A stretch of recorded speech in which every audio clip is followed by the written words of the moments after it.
Assalamualaikum warahmatullahi wabarakatuh. Zakat diwajibkan kepada kaum muslimin yang mampu sebagaimana disebutkan dalam surat At-Taubah ayat 103, di antaranya khudh bi amwalihim sadaqatan tutahhiruhum wa tuzakkihim biha wa shalli alaihim inna salataka sakanul lahum wallahu sami'un alim. Allah menganjurkan kepada Muhammad untuk memungut zakat kepada kaum muslimin yang mampu.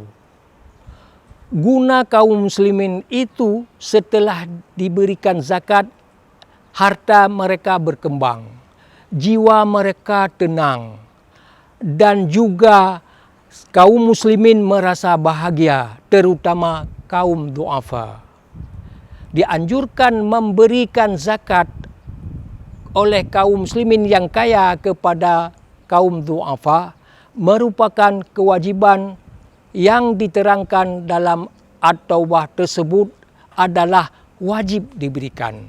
Saat ini di Aceh, Baitul Mal sebagai lembaga resmi pemerintah berkewajiban memungut zakat sebagaimana yang tertera dalam surat At-Taubah tersebut. Zakat yang disalurkan oleh kaum muslimin ke Baitul Mal itu akan disalurkan kepada asnaf sebagaimana yang tertera dalam surat At-Taubah ayat 60.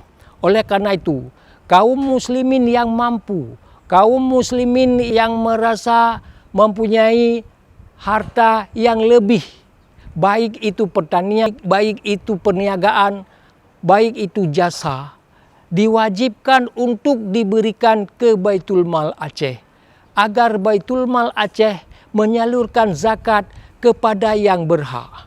Saat ini Baitul Mal telah menyalurkan zakat ke seluruh Aceh, terutama apakah beasiswa, kaum duafa, dan sebagainya. Marilah kaum muslimin menyalurkan zakat ke Baitul Mal. Assalamualaikum warahmatullahi wabarakatuh.